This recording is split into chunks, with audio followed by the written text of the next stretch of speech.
Hey guys, this is Fran from the Educators Room, and tonight we're about to go live talking about the psyche of mental health with teachers and all that good stuff.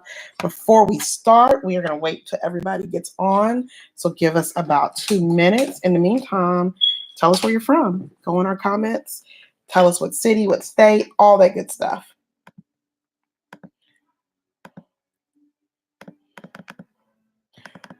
We are located in Atlanta, Georgia, and tonight we are going to talk about all the things that help contribute to teacher burnout and what you can do. Before we get started, I wanted everybody to know that we are broadcasting live from Atlanta, Georgia. So any questions that you have, any concerns that you have, you can definitely go ahead and post them there. Again, tell us where you're from, tell us what you're doing, and let us know about your mental burnout. Now, before we start, we wanted to let you guys know that we are actively doing webinars once a month, the first Monday of the month. And we are making sure that we are tackling topics that you guys want to hear about and that can really benefit you in the classroom. So you're going to see, we're going to release later on today the whole schedule of scheduled webinars for the 2019 school year. So we want you here. We need you here. And while you're here on our YouTube channel, take a minute, subscribe to our YouTube channel so that you can always be in the know. So like I said before, my name is Francesca Warren, and I am one of the creators of the Educators Room. And one of the things that we can repeatedly get and repeatedly talk about on the Educators Room are teachers not being able to get help for teacher burnout. And of course, this is a topic that teachers across the United States are just going through. But one of the things that I have repeatedly heard from teachers is that they feel like they are burdened in learning. They are burdened in trying to just address their mental health. So before we start about anything, I want you to talk about the statistics on teacher burnout. And one of the things that I think people need to know is that teacher burnout is something that is happening across the country. And if you didn't already know, October is Mental Health Awareness Month. And so for Mental Health Awareness Month, it is critical for us to talk about it, address it, all of those good things. So let's get started. So we're here in Atlanta. Let's look at our list and see where everybody's from. Tell us what brought you here and all that good stuff. Let's take about 2 minutes and do that. And while we do that, I'm going to be doing some other things. And remember, we're broadcasting live for our YouTube channel, and we're also broadcasting live for our Facebook Live. So let's get started. Let's talk statistics today. I just looked at some of the statistics around teacher burnout. And guys, teachers, it is estimated that about 47% of teachers leave the field by year 5. And this is statistics from the CDC, also from Ed Week. The teachers are leaving, and they are leaving in such a hurry that school systems cannot keep up with them.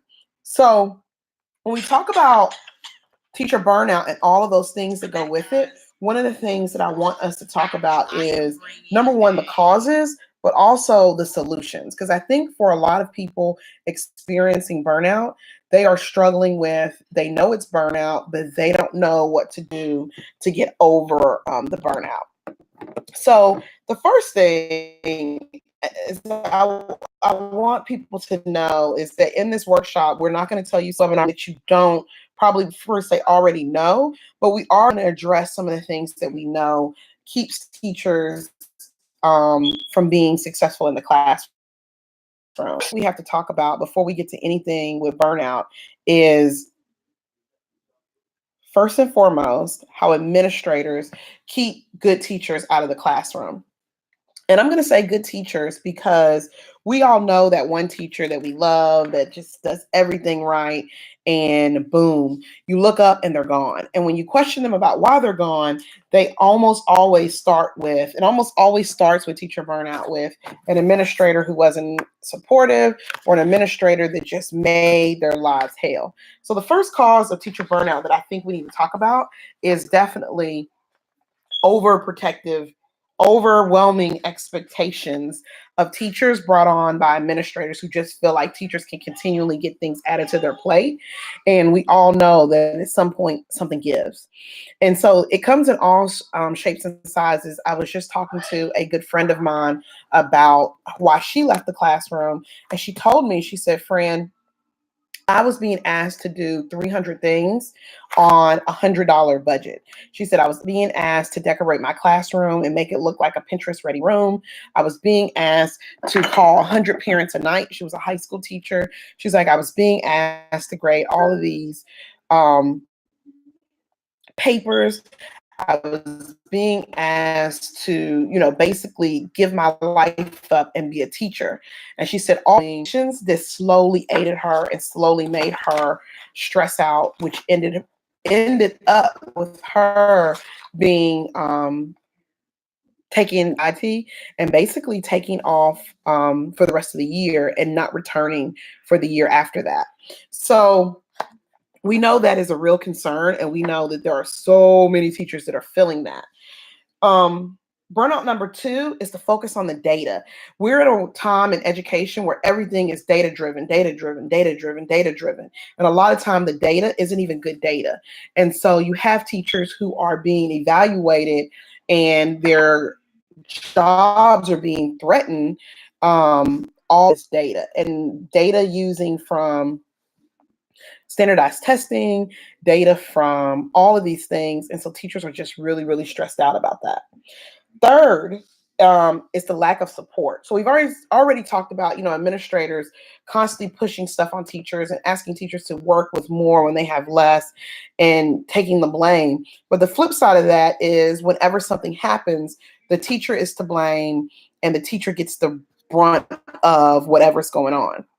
So one of the things today, I have 4 children. Many of you guys know this if you've been a longtime fan of the Educators Room. And I was in a group. Hey, Kat. I was in a group, and one of the principals, this is an elementary school, he changed the grading of his elementary school so that tests take up 55% of the final grade.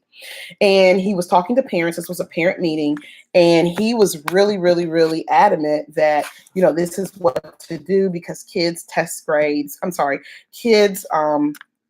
scores on the end of the grade test didn't match their grades in the class. And so a parent asked him, she said, "Hey, how are teachers supposed to do this?" And he basically told the parent, "This is between you and a teacher. Y'all need to talk about that." And the parent was floored and like, "You're the school leader. How can you expect the teacher to be able to do this, train themselves, and all of this?" So I say that to say is that the third cause of teacher burnout is the lack of administrative support. More and more, I find administrators who don't have the backbone to tell people no, to, make a hard decision, and to do things that will upset people when it's in the best interest of children. So you have all those things that are going on, and teachers get the brunt of it. If anything's wrong, most parents don't see the principal first. They see the teacher. Most people don't see the assistant principal first. They see the teacher. So the teacher gets all the weight of all of that that's going on. And I guess the last cause of of teacher stress and teacher burnout really deals with the lack of public support. I wrote about this. We wrote about this on the Educators Room. And basically somebody said, the worst people in the world, one of the worst people in the world are people who go online just to bash teachers. And it's true. We can post an article about a teacher or about teacher pay, and the amount of people that we get who openly disdain teachers and who openly talk about how their job isn't hard and all of that is mind-blowing. And it's mind-blowing because it's almost as if people have this hatred for teachers when all teachers do, not all, I'm not saying it like that, but teachers really the majority of what they do is take care of other people's children. And so we were talking about the continued disrespect from that. And so all of these things, you have these four reasons. You have over expectation overload. You have the focus on data and not even good data, where we're using tests that we take in May that we don't get results back into August, and those kids have gone, and now you don't have any data that you can use in real time. We're talking about the lack of administrative support, and we're talking about the public disrespect for teachers. So all of these things are what keeps teachers at the state of burnout and at the state of not taking care of their mental health. So I'm going to tell you guys a story about me because I think that's most important. I taught high school for 15 years. I was an instructional coach. I worked in the district office. I've done a lot of different jobs. And I can remember in about year 10, me getting to that point where I was like, you know what, this isn't going to work. It's going to be either me or teaching. I can't do this anymore. And it wasn't one thing. It was all of those things. And it was the continued worry of saying, how am I going to feed my family? What am I going to do? And all of those things got me to a point where it was during the summer and I was like, I'm not coming back. And I'm going to tell you about one of the things that helped me when I wanted to leave and what I had to do to get myself back to the point where to be able to be okay in front of children. And I'm going to tell you at the end, but I'm going to tie it into all of the solutions. And these are solutions that I've talked to with tons of teachers around the country, our writers everywhere. But first and foremost is that you got to evaluate your situation and you've got to know what you can and what you cannot take. So every day, and J.R. Rivera at our last Teacher Self-Care Conference in June said this, but every night we plug in our cell phones. We plug them in, we make sure they're plugged in, we make sure they're charged up, and we would not dare go to bed without them being charged. We need them in the morning. So as teachers, we don't do the same for ourselves. We do not take care of our mental health, and we do not make sure that we feel good about ourselves and that and we don't take mental health days, and we do all of these things. And then we say at the end of year 10, wow, how am I burned out? So the first thing is that you need to evaluate your situation. And the best thing that you can do to evaluate your situation is to go through, and I'm just going to give you an example. You don't have to use this, but we made this calendar. We didn't make this calendar because we just like making things on the computer.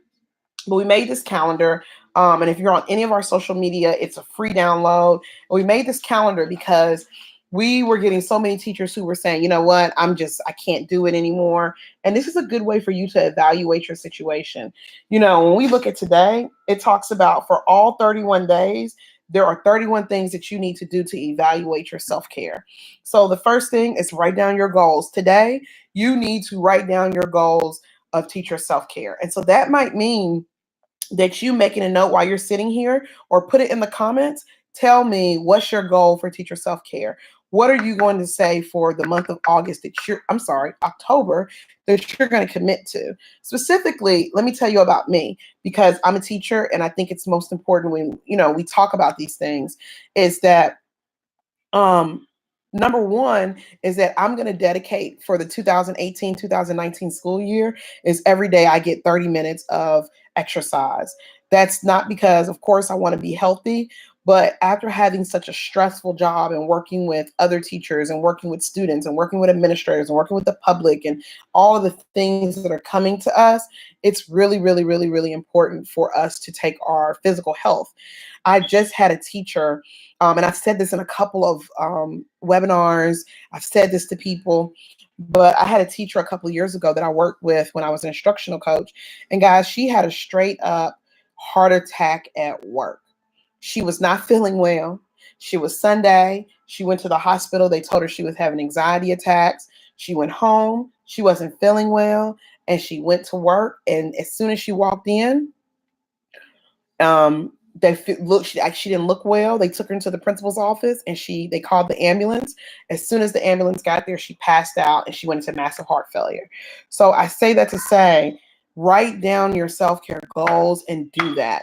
say, like, I love over here on Instagram, one of our feeds, someone said, Coco Girl said, saying no and not feeling bad about it. Right. So when you evaluate your situation, think about how many times that you say yes to things because it's the expectation. Because if you don't say yes, people will be upset. Because if you don't say yes, people will say he or she isn't a good teacher.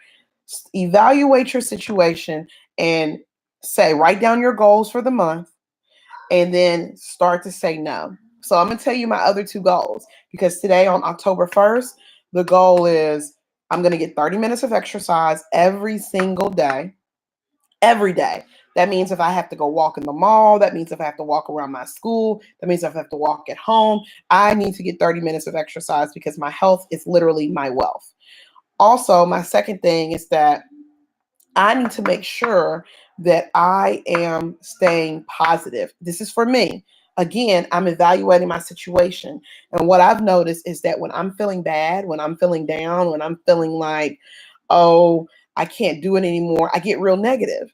And you can't grow out of negativity. So for me, what I had to say was, you know what? Friend, you cannot be negative. You've got to go through and you have got to place positiveness in your life. So I have this saying for this month: see no evil, hear no evil. I don't want to hear about anything negative. I don't want you to talk to me about anything negative. I want you just to take it. I'm taking, just like Harry Potter, I'm taking it out of my ear. I don't want to hear it. And check my mental health. So when my colleague comes in and they're talking about how much they hate administration, and I may agree with them or I may not, I'm gonna say, hey, listen, I feel you, but for me this month, I can't, or I'm just going to walk away from the situation. So for me, those are my two goals. And then my third goal is that I am going to make sure that our event in Chicago on the 27th is full. It's going to be at capacity. We're going to have to turn away teachers because I think so many teachers need the ability to, they need a day of self-care, of putting back into themselves. And when you evaluate your situation, somebody just said on Instagram, they said, in SPED, it's hard to leave work at work. My goal is to learn to do that and not work 12-hour days. And let me tell you, I'm going to tell y'all this because we're family and it is what it is. If something happened to you tomorrow, within 30 days, your job would be posted. Regardless of the minute, regardless of your job, 30 days, your job will be posted. So while it may not be realistic for you never to take work home, you've got to be strategic. You've got to evaluate your situation and say, you know what? I'm only taking work home Monday and Tuesdays. And whatever work I don't get done on Mondays and Tuesdays, I'm going to go and I'm not going to go out during lunch, or I'm going to bring my work to me to the meetings. But you have to put a handle on what you're willing to do at work, at home, because if you don't, you're going to end up spending all of your afternoon, all of your evening working on stuff that's going to take away from your family. I'm telling you. So point number 2. So we talked about point number 1. You got to evaluate your situation and act accordingly. And that is something that I keep telling people to do. And people look at me like I'm saying something that's totally against what they believe. But you have got to evaluate your situation. You have got to make sure you know your trigger points. Try to be proactive. Most insurance, they will visits with a health doctor. Use that. Don't. It's so breakdown at school when you have tools that can help. So let's talk about solution number 2. Solution number 2 is to connect with other teachers. I can't tell you how many times other teachers self. And I say that because other teachers have given me a perspective. They've given me tools. They've given me things that have made me say, I never thought about it like that. Or, wow, that really happens. So I say that to say, solution number 2 is that you need to make sure that you connect with teachers who can understand your plight, good and bad. And this is the one thing not the one thing, but this is one of the main reasons why social media is so powerful, is that you can find somebody in a whole nother state that doesn't know your principal or your coworkers, and you can vent to them and you can talk to them and you guys can brainstorm solutions. And so I tell people this all the time, is that you've got to make sure that you connect with other teachers. There's nothing worse than you being burned out and you staying in your corner with your stuff and you saying, I'm not going to tell anybody, because you want to be perceived as strong, or you want to be able to, you want to be perceived as competent, or you want to, whatever you want to be perceived, and you just don't say anything. So I'm telling you guys, you have to connect with other teachers. And it's something that is super, um, it's something that can be stressful and it can be intimidating, but it's something that you've got to do.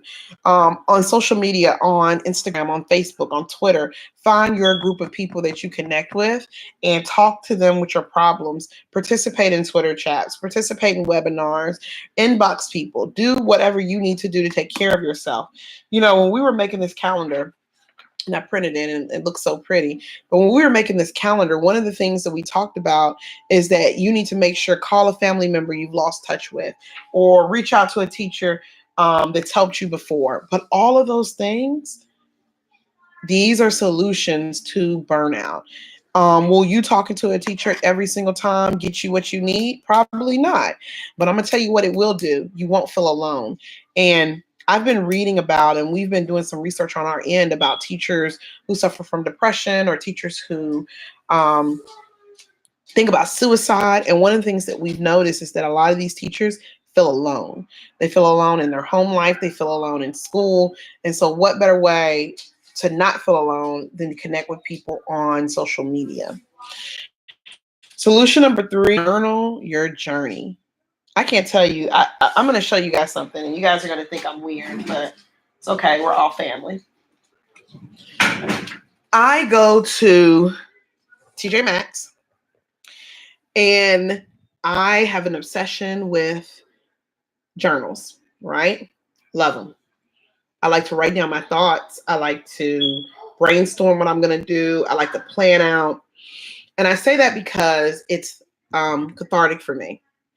So for you, as a teacher suffering from burnout, you need to make sure that you are telling your story, that you are doing it. And what better way? This is from TJ Maxx, Marshalls. This was $2.99, and this is about 150 pages of nothing but white space.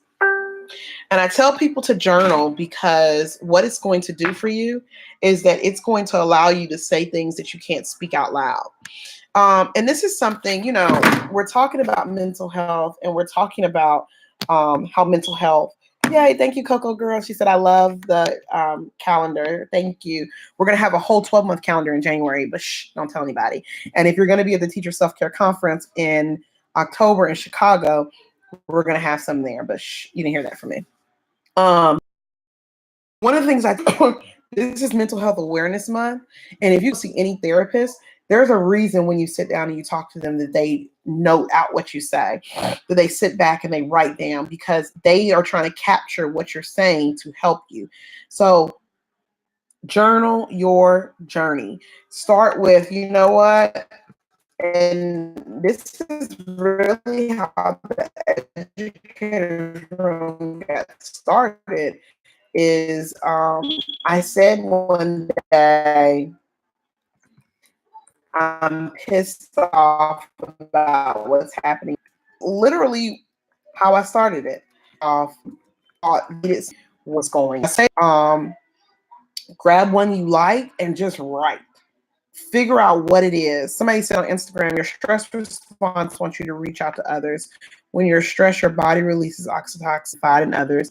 When you are feeling overwhelmed, reach out. I'm telling you, it does a world of difference. I have people, writers for the educators room, that I reach out whenever something's wrong, or when I reach out when I think I'm gonna go crazy, or just need to run ideas, or am I taking this the wrong way? And they help me put things in. So many times we think we can solve things ourselves because we're teachers, and that's what teachers. But I'm telling you, that's the quickest way for you to be under your mind. I was helping support who literally was breaking down. She was a first year teacher. She was breaking down so bad that she would lock the kids out of the classroom, and she would go cry underneath her desk. I'm not kidding. It was, and it would happen at least once a week. And one of the things that we would tell her to tell other people what you're struggling with. Like, we think we know what you're, but don't further know if we're being nosy. That to say, journey, other teachers, evaluate your situation. Number 4, and then once I go into solution number 4, I'm going to tell you guys about a really cool giveaway that I'm about to do, and I'm going to tell you their webinar. So let's take a second. I have on Instagram, we have about 30 people. On here, we have about 15 people. And on our YouTube feed, we have about 10 people. I want you to tell me, what are some things that you're struggling with in school, teacher, whether you're new, those things, what do you leave them in the comments? While I'm waiting on people to do that, I'm going to talk to you about, remember, we're going to have webinars once a month, the first Monday of every single month. We are going to sit down with you guys and we are going to talk all things teaching and learning. So our next, and every Monday, once a week on Mondays, we promise that it's going to be things that you not only want to hear about, but that you need to hear about. So we're not going to have webinars to talk to you about differentiation. We love differentiation. It is not something that we know that people want to talk next of year. So I'm looking right here. I'm seeing people are putting their issues that they're going with. I'm going to wait about 1 more minute. And then I'm going to tell you guys what our schedule is going to look like for October. So the month of October, I'm going to go ahead. So for the month of October, and I'm going to release the webinar list after this. I'll put it on the website, www.educatorsroom.com, is that in October, we have our webinar. On the 10th, we're going to have a Twitter chat around I'm a recovering workaholic. So all of these things, like I'm a recovering workaholic. We're going to talk about our Twitter chat on October 18th. Our chat about letting go of toxic relationships. October 25th, we're going to have a Twitter chat, actually a Facebook Live for our Instagram, our instructional coaches. So we have 4 events this month. And then on October 27th, if you are near or around the Chicago area, we are going to talk about, we're going to have our 1-day teacher self-care conference in Chicago. If you're looking at if you're interested in attending, you can go to teacherselfcare.org and you can use the code back to school to the number, and you'll be able to go for free. I'm sorry, not for free, so for a discount. I'm sorry. Okay, so I'm going to talk about the first concern. This is from Instagram, and then Stacy, I'm going to get to you. So on Instagram, Wrapped in Education said, I literally get panic attacks thinking about routine tasks. Okay, I want you to stop right there, and I want you to say that, I want you to verbally say, Wrapped in Education, that stops today.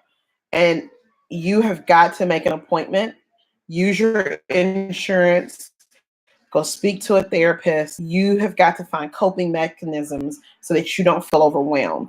I remember, and I say this out of love, in that I can tell you right now that those panic attacks are not, but get worse. Care of them. So if you're freaking out about routine tasks, about what to do, that is your cue right there that you, number one, stop taking things home. You need to start saying no more often.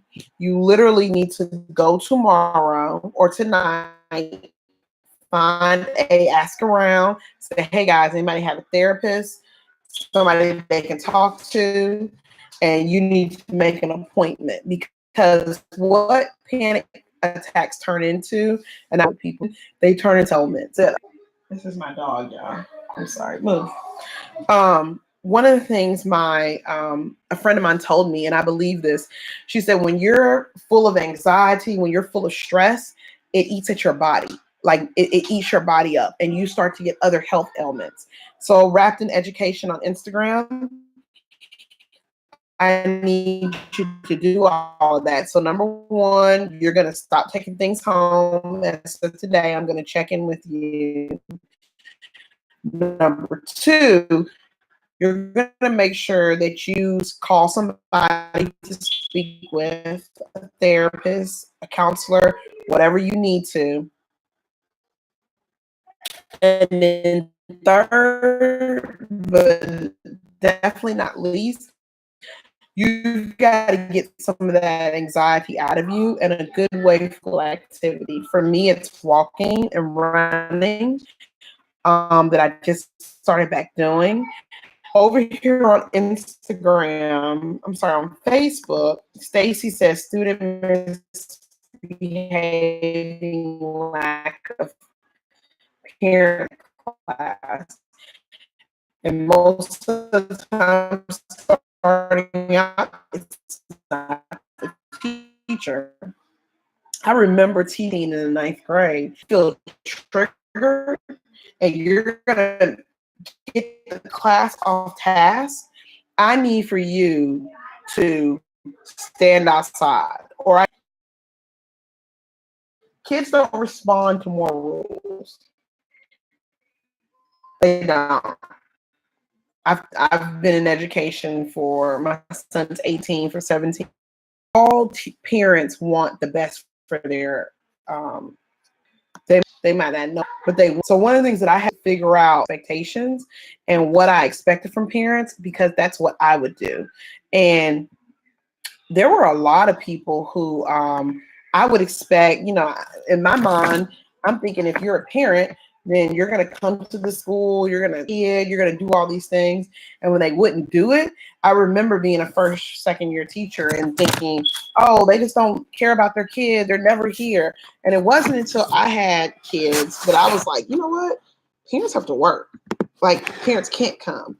So one of the things that I used to do for my parents is that, especially at the beginning of the year, is that I would literally have to come in and I would literally have to say,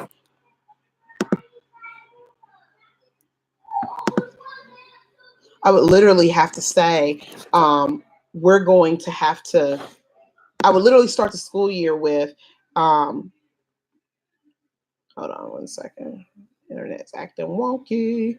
I would literally have to say, we're going to start the school year and I'm going to say one good thing about every child in my class, regardless of what they did. And I'm going to start the year off like that. And I'm going to tell you, I was surprised with how many parents who were, hold on one second. I'm sorry. My internet's acting crazy.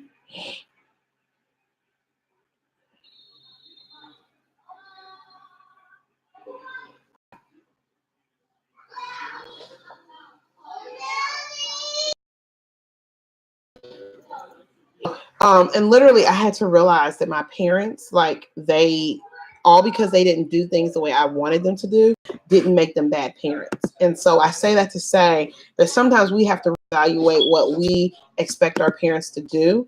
And we have to go through and we have to kind of check our assumptions about parents. And I'll say that as a parent myself. Everybody doesn't have a job like mine that I can come at the end of school and go to parent meetings and do all this parent stuff. Some people have jobs that their bosses will not let them off. Their bosses will not let them, come miss work. And if they miss work, they have to lose their jobs.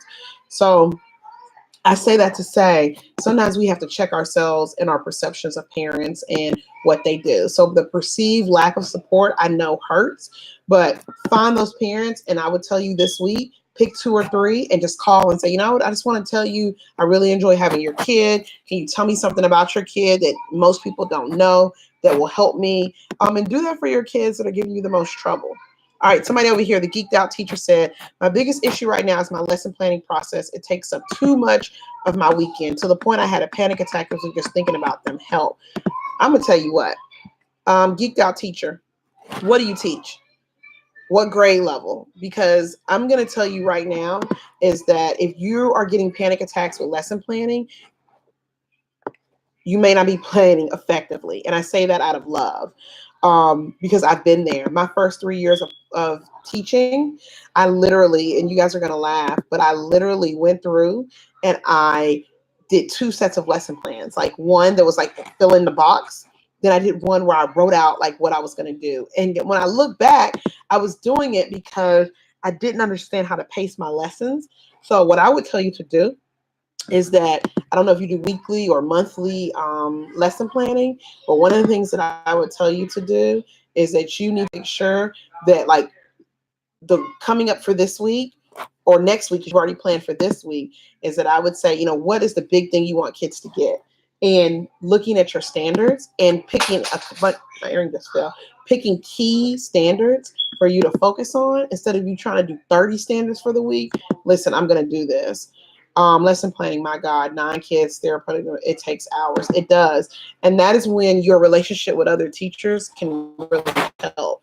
Figuring out who teaches 5th grade, who teaches 7th grade math. Can I see your lesson plans? Can I use them? Can I use them and adapt them? And knowing that as long as you offer quality instruction, as long as you are trying to do right, most times the kids are going to get what they need. People make it seem like that if you don't have a perfect lesson plan, you can't teach. And I'm telling you now that that is so not the truth. I can say in year 18 right now is that if I went back in the classroom, I would not. 5th grade reading is first time that this has happened. It was so unexpected. Okay, so guys, what I need for you guys to help her with is 5th grade reading. She is struggling. The Geeked Out teacher. I'm going to inbox you some stuff, Geeked Out teacher. But my other 5th grade teachers, where y'all at? The Geeked Out teacher on Instagram. She had a panic attack just thinking about planning. What can we give you? What do you need? So reading, especially, my nose is itching. I must be about to get some money. Is you need to look at those 10 reading standards that you have. And you need to make sure that you are focusing on those and you're not doing a lot of stuff just to do. I noticed I was doing that as a teacher. I was trying to do 20 different things in a 90-minute lesson, and I should have stuck with 2. So we're going to help you, Geeked Out teacher. After this, I'm going to post on the site, Teacher Needs Help Reading, and I'm going to tag you, and I want everybody to reach out to her. Stacy, thank you for being here. What grade do you teach? Is it elementary school? Is it Stacy was the one guy who talked about students misbehaving, lack of parent support. Listen, the one thing I tell new teachers is that have relationships with the kids, they're not going to mind. My first year in the classroom, my kids were out of control. And I taught high school. I taught 17-year-olds. I had to, like, some of my key kids, I had to get them together. I had to, like, form some relationships, call some parents, have some tough conversations. And by December, they were better. But for a while there, they were running the class. And I was like, this can't work. So I want to talk to you guys now about the last thing that you can do to manage your self-care. And this is something that I don't do often. I do it in bits and pieces. For those of you who are follow me, I went to Cuba last weekend. So this is a way for me to do it for a little bit. Is that number one, is that sometimes you got to disconnect from social media. It can be for a day. It can be for a week. It can be for a month. But sometimes the competition of social media can be exhausting for teachers who are already stressed out about things they have to do. And 1380C, I got your question. I'm going to answer in just a second. And let me tell you why I say disconnect from social media. Everybody looks at everybody's classroom and they say, oh my God, my classroom has to look like that. Oh my God, I need to do this. Oh my God, I'm not doing this. Oh my God, I don't have 10,000 followers. Oh my God, I'm not popular. Like, sometimes it's too much. The constant noise. And I'm a firm believer in sometimes you got to sit in yourself and you got to figure out what works for you and what you need. So one of the things that I suggest from people, whether it's a night, whether it's you say, I'm going to turn off my phone at 9 o'clock, whether you say, I'm going to not get on social media during the week, whatever you have to do, but disconnecting from social media is a great way to maintain your mental health and to refocus on what's important. And it's hard, right? Because we're all connected.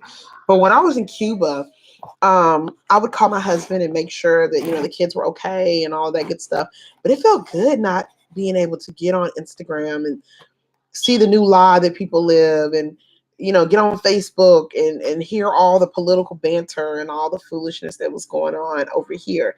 So sometimes it feels good. So I'm telling you guys, disconnect as you need.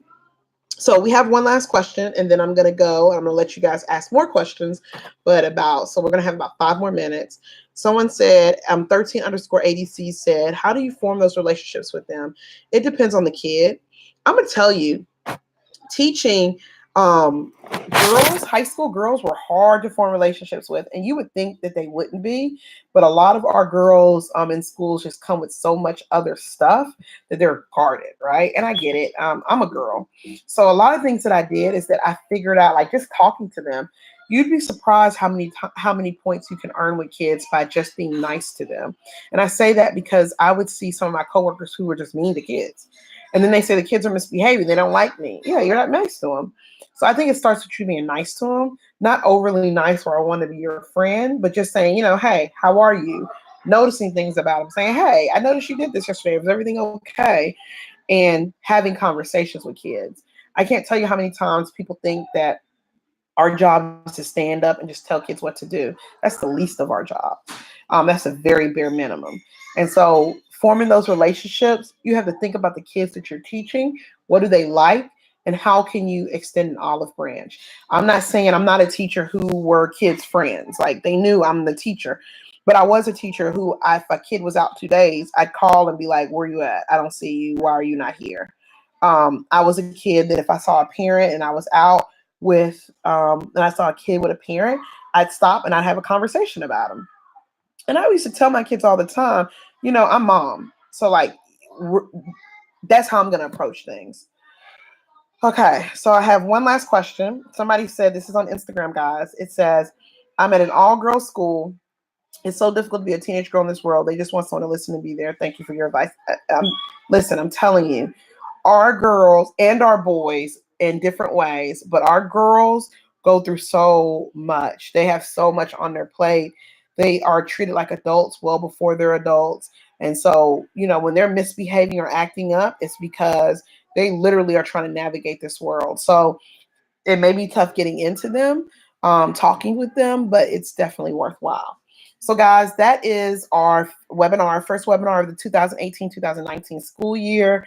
We are going to have many, many more of these, and I'm actually going to release our list at the end of this webinar. You can listen to everything that I've said. Everybody right now needs to go, and you need to become a subscriber to our YouTube page. That is where all of our webinars will be at. So you can go to youtube.com/the educators room.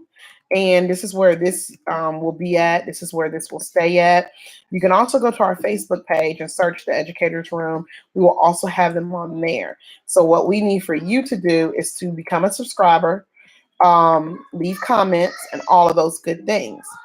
In addition, on every Monday that we're doing our webinars, if you have any ideas, if you have something that you want to hear about that we aren't talking about, let us know, inbox us, and we may change our schedule from once a month for webinars. We may do it twice a month or 3 times a month or 4 times a month. It just depends on what you guys need. So now I have something for you. So I get tons. If I showed you my office right here, I probably have 300 professional learning books that I don't have time to read, but I think teachers can benefit from them. So I'm going to show you a book that I just got today that can be yours. And then I'm going to tell you how you can win it. Okay. Here's the book, The Children You Teach. It's from Heinemann. And it's basically about this. It's a book of stories about children and teachers. It's a book about children's development. Each chapter tells the true story of a teacher or child facing a dilemma. Weaving in research from psychological science, Susan Engel shows how to look at children through a developmental lens, which can change what happens in the classroom and transform the craft of teaching. So, how do you win this? Okay, what I need you to do is the number one person who can get as many people to subscribe to our YouTube channel. So here's the deal. Every time someone subscribes, they have to go at the end of this. They have to go at the end of this.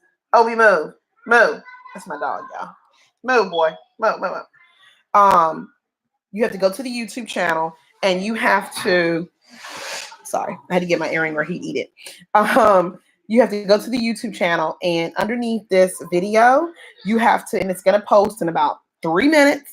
You have to leave a comment, and if the person who can get the most people to subscribe to our YouTube channel and leave a comment saying they subscribe, they did it for you, you will win this book. So I will reach out to you. So it's all going to be on YouTube. Subscribe to us, subscribe to us, subscribe to us. This is where we're going to house all of our webinars. This is a really quick read. And every time that we do something like this, we're going to give away a professional learning book. We will send it to you. You will have it. For those of you who are near or in Chicago, October 27th, we are having our one-day institute from the Teacher Self-Care Conference. For those of you who do not know, our self-care conference is usually 2 days in June, but we are taking our show on the road because June was such a success, and we need you. We want to sell out. And so you can register at www.teacherselfcare.org. Use the code back to the number school all together and get your ticket. Get your ticket, get your ticket, get your ticket. At the conference, we're going to be giving away books. We're going to say, hey, we're going to have all kinds of prizes. It's going to be great. So that's all I have tonight. You guys have a great night. Please inbox me any questions that you have.